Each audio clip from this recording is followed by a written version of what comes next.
Hey horror fans, once again it's the Horror Miser Monty G here to do another movie review, and today we're going to review the movie Unfriended Dark Web. Yes. Now, Unfriended Dark Web, a 2018 American found footage horror film. This was written and directed by Steven Susko. It stars Colin Waddell, Stephanie Norris, oh boy, I know I screwed that name up, and Betty Gabriel. Basically, this is a standalone sequel to the 2014's Unfriended. Now, I was probably one of the few people that actually liked Unfriended.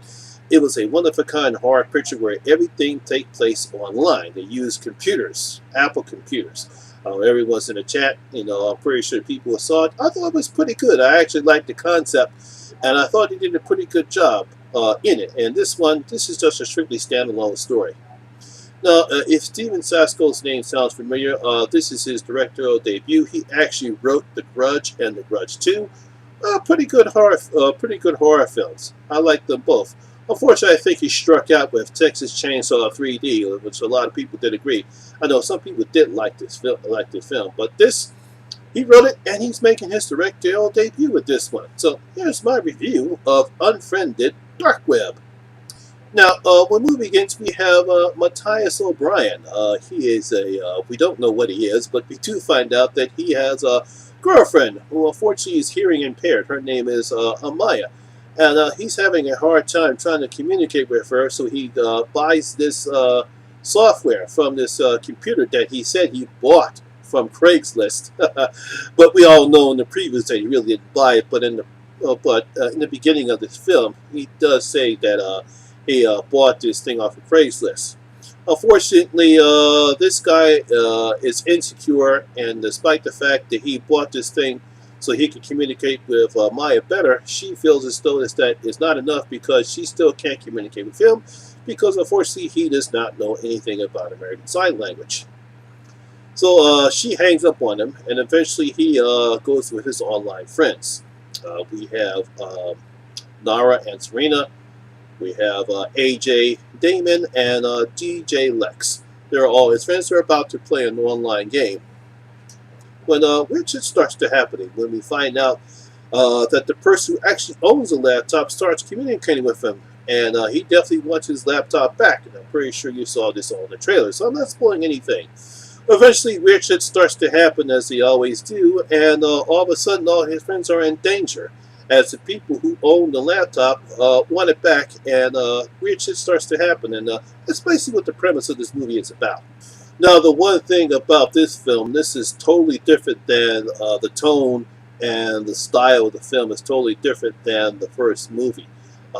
Instead of this strictly being online, which does happen online, this more has a found footage in it. All the events that were happening seems to be taken real. It's not like recorded or anything like that. So it plays off more like a found footage movie than it actually does like an online film, or online like we saw in the first film. Basically everything in that took place online. And another thing about this film, there's no supernatural events in this film like in the first film. So it plays more like a suspense thriller than an actual horror film. Now, the characters are pretty interesting. Again, like I said, we do have Matthias and Amaya. They are the couple. We also have a same-sex couple with Nira and Serena, who just got engaged. We have DJ Lex. He's a DJ. We also have a tech guy from London, Damon. And, of course, we have a YouTube conspiracy nitwit named AJ. They all seem pretty good friends, and they all seem to get along with her while they're playing this online game. So I thought all the characters in this movie were pretty interesting. Now, while all the actors do a pretty good job in all their roles, unfortunately, Steven Susko's script really doesn't really give them anything to do or make us care enough about them when the tension starts to amped up throughout the picture for them to care about them when the danger comes into play. Now, I do give Colin Windall credit for playing Matthias. He does give him some credibility as we see him struggle and wanting to do well for his girlfriend. And I do give him credit for his performance, but he's the only one that does. He's the only one that we actually do give a care about. We care about him, and we care about his relationship with Maya. But unfortunately, the other characters really don't care. His script doesn't have enough meat on it for us to care about the same-sex couple or anything to any other characters to happen throughout the film. And that comes with my main problem with this film is the script itself. I really don't know what Steven Sucker was trying to do or what he was trying to play, but there's nothing scary in this film at all. If he's trying to do anything scary, he certainly missed the mark with this one. And there's no tension in the film. There's no build-up. There's no edge in the seat that leaves you hanging, wanting more. Or when the characters come in danger, we start to get nervous because we really don't care about them. Like I said, that's the whole problem with this film. It comes to boil it all down to it. It plays off like the cliches that we see in found footage pictures. When something dangerous is about to happen, everything becomes blurry and sagging. We don't see shit anywhere. And then by the time the event happens, the event happens, but we simply don't care. Like I said, there's no tension. There's nothing scary in this film at all. But I will give Steve Sucker credit for one thing, and that's how he filmed this film. He does do a good job in presenting the online features on the film. It's basically that we see in Skype chats or any type of live stream we see on YouTube or Google Hangouts. He just gets that aspect correctly, and also the other computer special effects that we see in the film, such as the hacking aspect, which I do believe that can happen.